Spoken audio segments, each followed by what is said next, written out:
जब स्त्री और पुरुष का संबंध होता है, संबंध होने के बाद जो है बीज के समान स्थिर हो जाने पर जैसे मनुष्य की उत्पत्ति होती है उसे मैं तुमसे कहूँगा, तुम सुनो। तब विष्णु भगवान बताते हैं, गरुड़ जी से कहते हैं कि ऋतु काल के समय आरंभ के 3 दिनों तक इंद्र को लगी ब्रह्म हत्या का होता है। कहा गया जब नारी अशुद्ध होती है 3 दिनों तक, 1 दिन से लेकर 3 दिन तक जब नारी अशुद्ध होती है तो उस समय जो इंद्र को ब्रह्म हत्या लगी है वही पाप उनके अंदर निवास करता है। चतुर्दयांश रजस 16 स्त्रियों में होता है। उस ऋतु काल के मध्य में किए गए गर्भाधान के फलस्वरूप पाप महात्माओं के देह की उत्पत्ति होती है। कहा गया उसी समय माता के उदर में उस बालक का जन्म होने का समय होता है। जब उस समय अशुद्ध होते हैं तब कहा गया कैसे? कहा गया जब रज 16 स्त्री प्रथम दिन चंडाली, दूसरे दिन ब्रह्म घातनी और तीसरे दिन रज की धोबिन कहलाती हैं। दत्त अनुसार उनमें स्पर्श दोष रहता है और नरक से आए हुए प्राणियों की ही 3 माताएं होती हैं। कहा गया जो व्यक्ति नरक से आते हैं उनकी 3 माताएं होती हैं। देवी की प्रेरणा से कर्मानुरोगी शरीर प्राप्त करने के लिए प्राणी पुरुषों के वीर कण का आश्रय लेकर स्त्री के उदर प्रविष्ट होता है। कहा गया माता के उदर में जब बालक का जन्म होता है तो उस बालक का जो जन्म होता है 1 दिन में, कहा गया माता के उदर में 1 दिन में एक बुदबुद के समान होता है उदर में। 5 दिन के बाद जो है वह बैर के समान होता है और फिर धीरे धीरे 1 मास में वह मांसपेशियों अंडाकार हो जाता है। कहा गया 1 दिन से 5 दिन के अंतर्गत वह माता के उदर में बुदबुद के समान होता है और पुनः 5 से 10 दिन के बीच में माता के उदर में उस बालक का जन्म होता है तो बैर के समान होता है और फिर 1 मास बीतने पर वह अंडाकार होता है। 1 अंडे के आकार का उसका जन्म होता है और फिर 1 मास बीतने पर धीरे धीरे उसका सिर निर्माण होता है।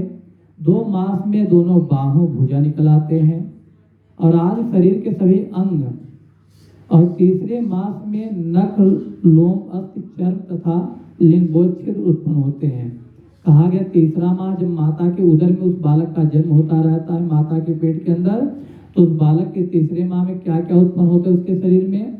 नाखून, लोम, अस्थि, चर्म तथा लिंगोच्छेद आदि सब कुछ उत्पन्न हो जाता है। चौथे मास में रस, रक्त, मांस, मेदा, अस्थि, मज्जा और शुक्र 7 धातुएं उत्पन्न हो जाती हैं।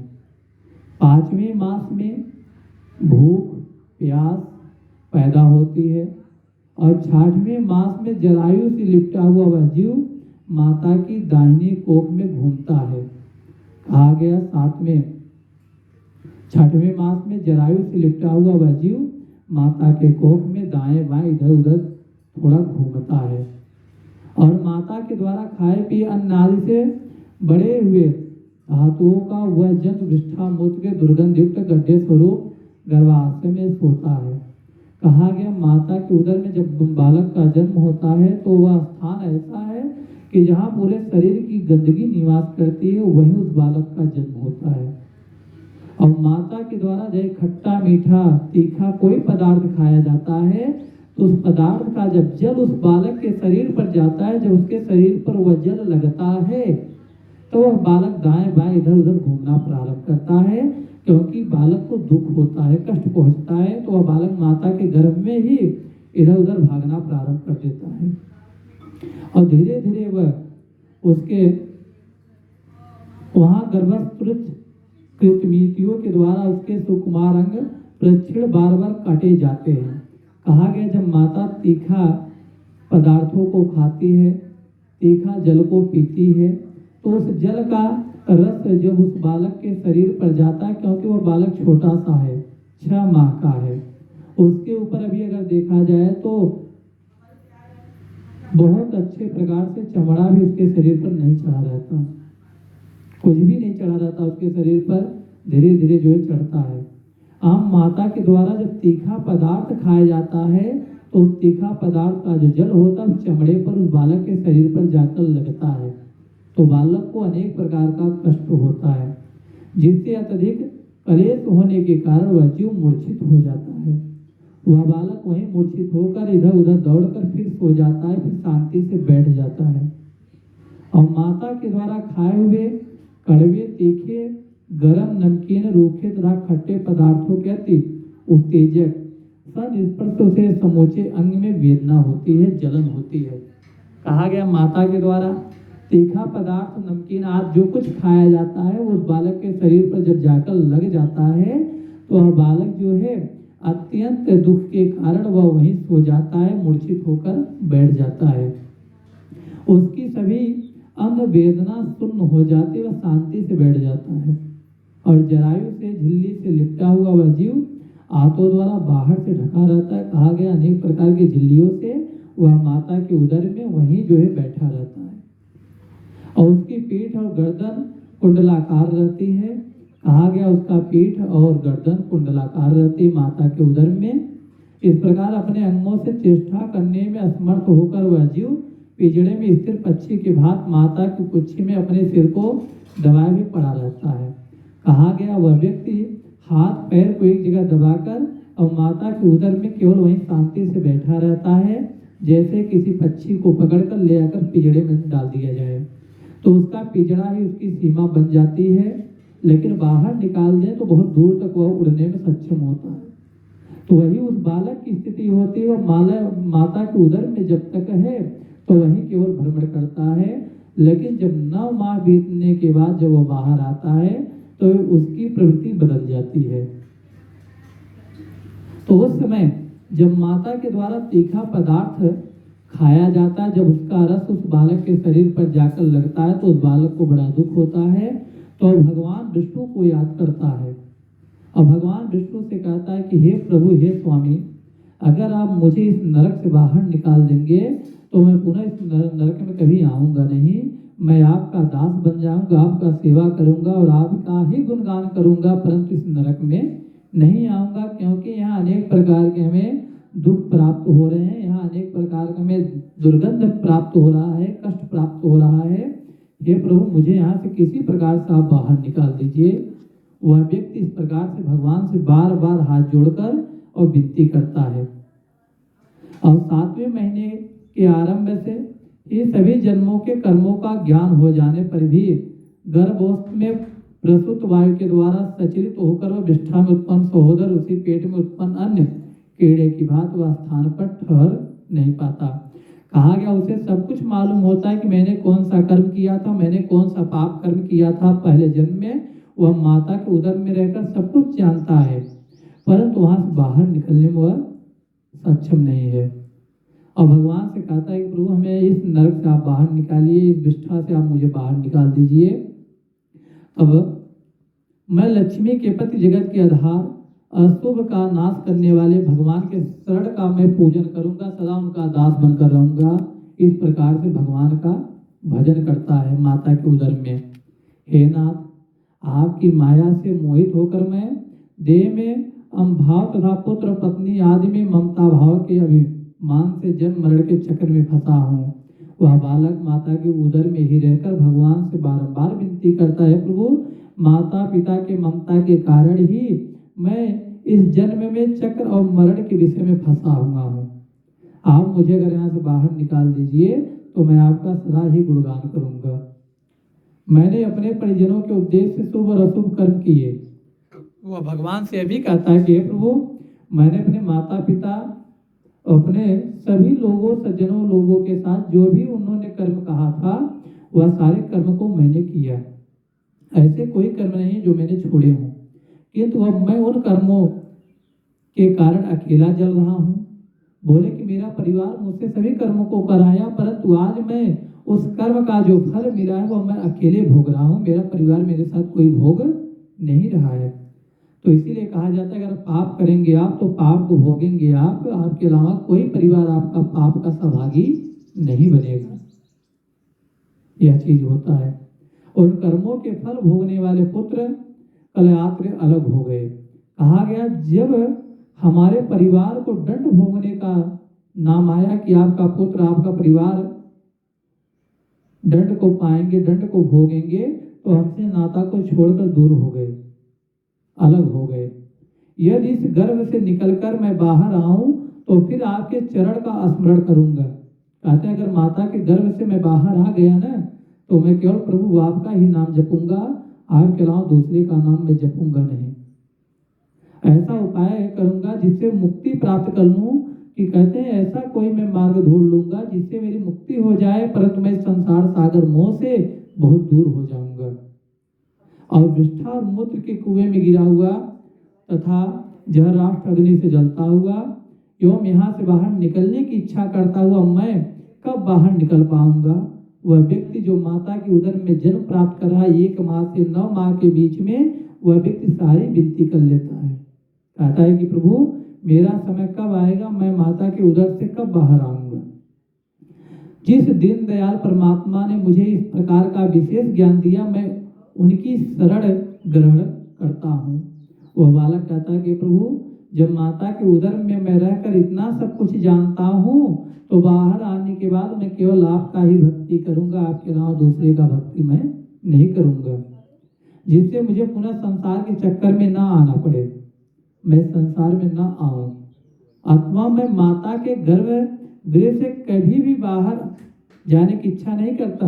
बोले कि मैं माता के गर्भ से बाहर निकलता ही नहीं। अगर यहाँ दुख नहीं मिलता तो मैं माता के गर्भ में, माता के उदर में ही निवास करता, परंतु यहाँ इतना दुख मुझे मिल रहा है कि मैं सहन नहीं कर पा रहा हूँ। इसके कारण मैं बाहर निकलने की इच्छा करता हूँ और इसी कारण मैं आपसे बार बार विनती करता हूँ।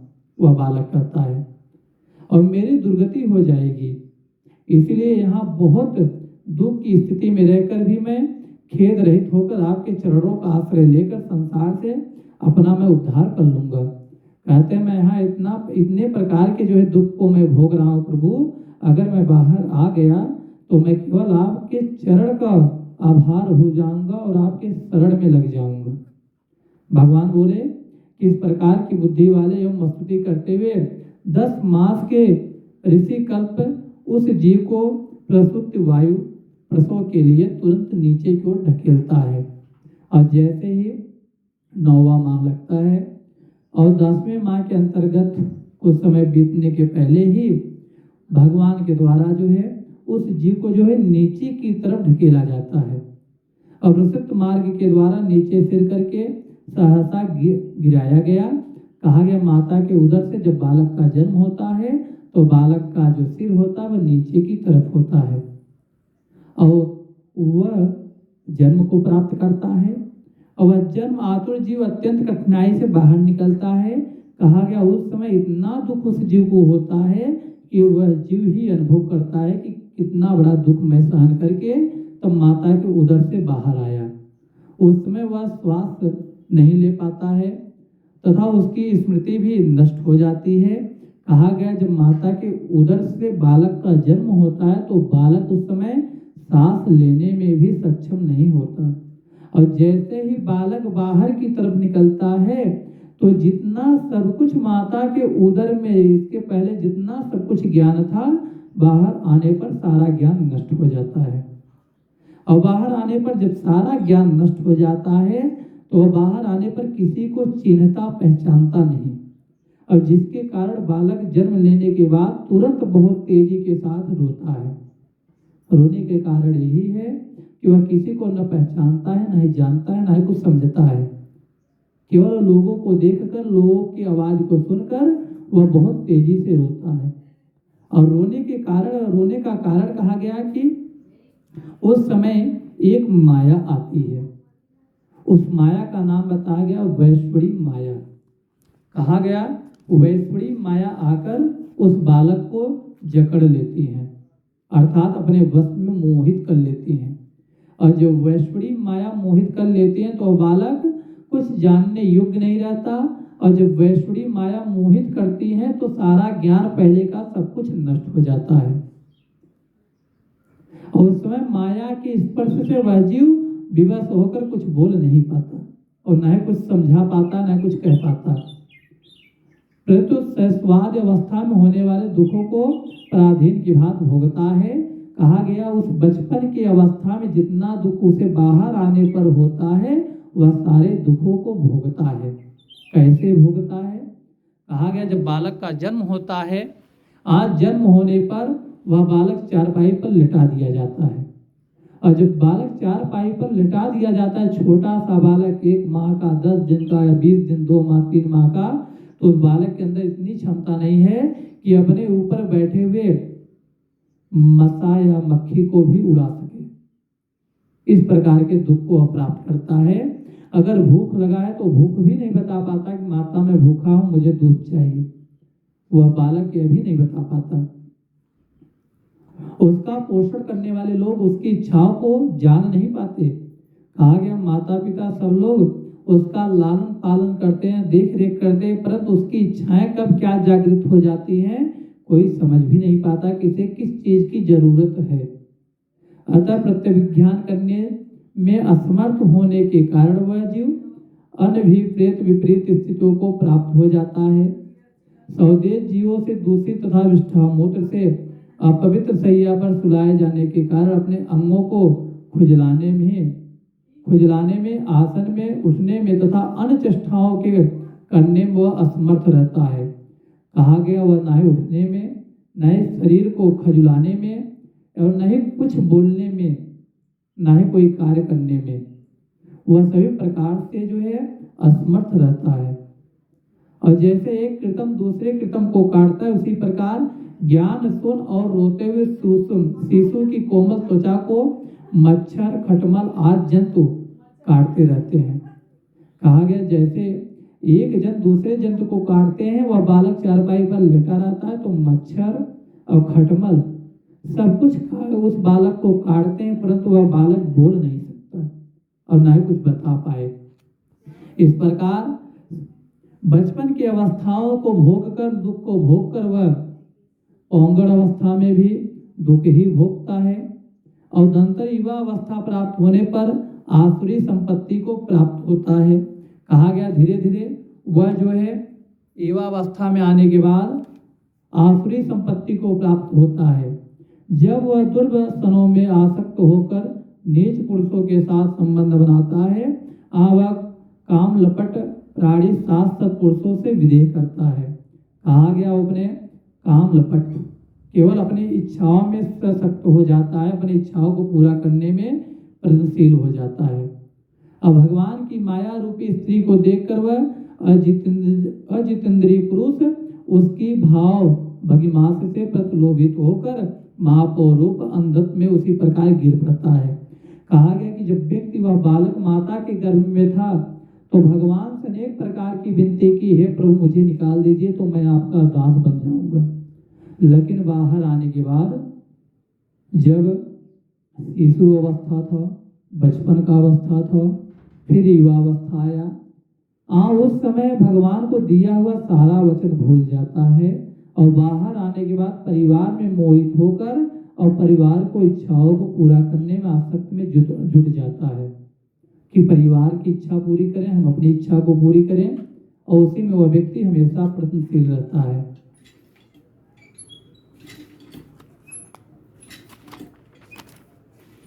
अभिषिक्त वस्तु की अप्राप्त की स्थिति में अज्ञान के कारण ही क्रोध हो जाता है।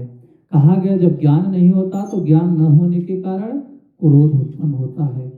अब शोक का प्राप्त व्यक्ति देह के साथ ही बढ़ने वाले अभिमान तथा क्रोध के कारण वह कामी व्यक्ति स्वयं अपने नाश हेतु दूसरे कामी से शत्रुता कर लेता है।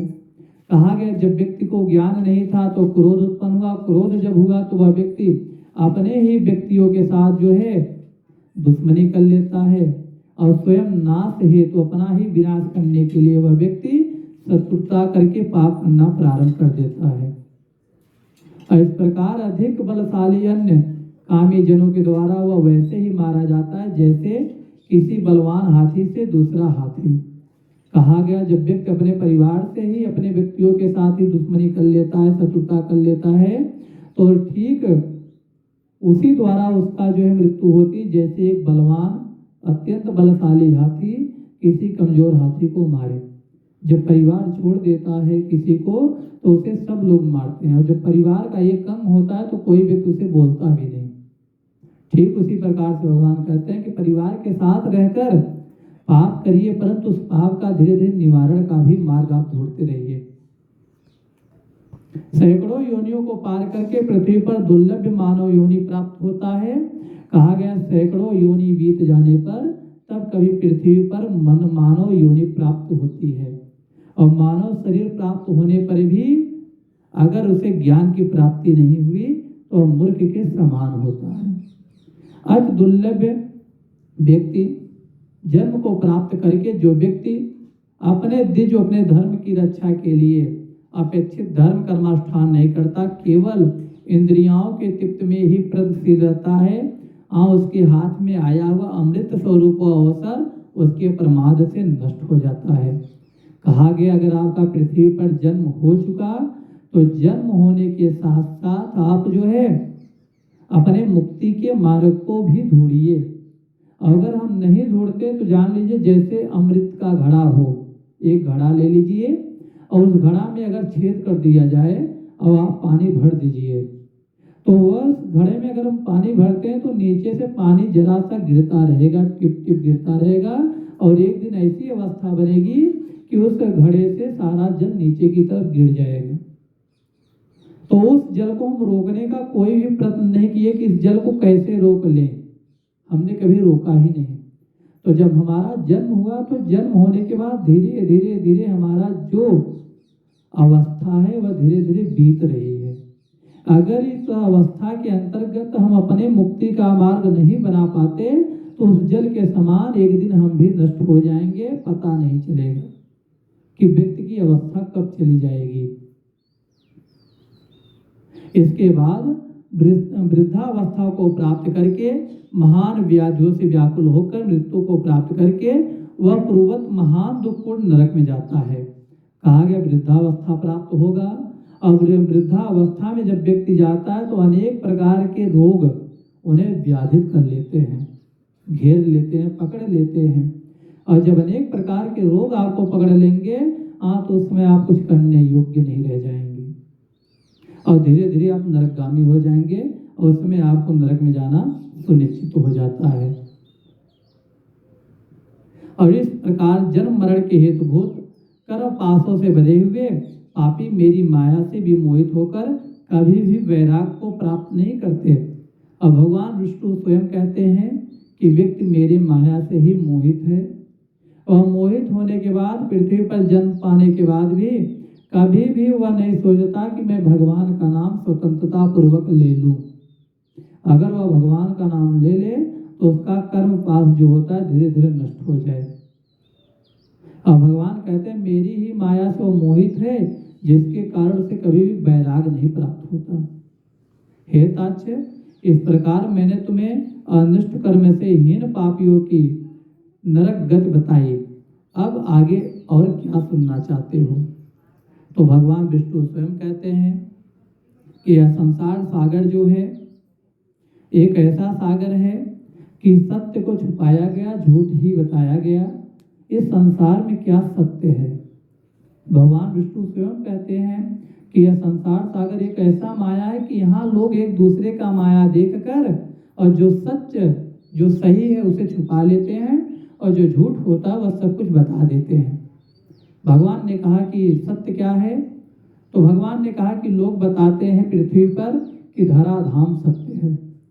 भगवान कहें कि जब बालक का माता के उदर से जन्म हुआ, जन्म होने के बाद जब बालक धीरे धीरे 5 अवस्था 10 साल की अवस्था का हुआ तो व्यक्ति लोग उसे बताते हैं कि हे बालक, हे पुत्र, या जो धराधाम तुम देख रहे हो, जितनी सारी संपत्ति देख रहे हो, यह सब कुछ आपकी है, इसके अलावा दूसरे की नहीं। तो बालक जानने लगा कि यह मेरा धराधाम है, इस पृथ्वी पर जितनी संपत्ति है यह मेरी है। फिर अंत काल में जब युवावस्था में हुआ, युवावस्था में होने के बाद माता पिता क्या किए, विवाह शादी कर दिए। अब विवाह शादी करने के बाद बोले भैया अर्थ काम सत्य है। बोले कि हे पुत्र, अब आपका जो है विवाह शादी कर दी, आपका परिवार हो गया, अब अर्थ काम सत्य है, अब जाइए कमाइए धमाइए, अपना बनाइए, अपना परिवार चलाइए, यही सत्य है, इसके अलावा दूसरा कुछ नहीं है। और फिर जब अंत काल आता है तो उस समय हम कहते हैं कि भैया आप शांति से आप बैठिए। कब कहते हैं? जब वृद्धावस्था आता है तब। और वृद्धावस्था में कहते हैं भैया आप शांति से बैठकर 2 रोटी खाइए और भगवान का नाम लीजिए, बाकी आपको किसी से जिम्मेदारी से मतलब नहीं है। तो भगवान ने कहा कि जब पूरी अवस्था में हमने कभी भगवान का नाम लेने के लिए उसे जागृत नहीं किए, तो वृद्धावस्था में व्यक्ति अगर चला जाए, उस समय आपका भगवान का नाम अगर वह ले ले तो बड़े भाग्य की बात है, परंतु वह अपने परिवार का, अपने संपत्ति का चिंता करता रह जाएगा, परंतु वह भगवान का नाम कभी नहीं लेगा। और फिर अंत काल में कहा गया, पंछी पिंजरा को छोड़ चला। कहा कि जब पंछी पिंजरा को छोड़ चला तब कहते हैं भैया राम राम सत्य है। कहा गया जब पिंजरे से किसी पंछी को स्वतंत्र कर दिया जाए, उड़ा दिया जाए, छोड़ दिया जाए, तो कहते भैया पंछी उड़ गई। तो जब शरीर से प्राण ही निकल गया, तो अगर उस समय हम कह दें कि भैया राम राम सत्य है, तो उससे कुछ लाभ मिलने वाला नहीं है। क्योंकि जब शरीर से प्राण वायु निकल कर चला गया तो 4 लोग आते हैं कंधा देने, उस समय कहते हैं भैया राम राम सत्य है, सबकी यही गति है। कहते हैं कि केवल संसार सागर में राम का नाम ही सत्य है, और इसके अलावा एक दिन सबका यही गति होगी, चाहे वह व्यक्ति धनवान हो, चाहे निर्मल हो, चाहे बलवान हो या विद्वान हो, आचार्य हो, कोई व्यक्ति हो, सबका भी एक दिन यही गति सुनिश्चित होगी। भगवान इस प्रकार से बताते हैं। तो भगवान कहते हैं कि संसार सागर में जन्म लेने के बाद अपने परिवार के साथ साथ अपना भी कल्याण हमें कर लेना चाहिए, जिससे कि पुनः हमें पाप कर्म को कम भोगना पड़े, नरक में न जाना पड़े, इन कर्मों से बचना चाहिए। इति गुरु प्राणे शापोद्धार पाप जन्म दुख निरूपणम नाम अष्टोध्याय समाप्त। ज्यादा काल होया।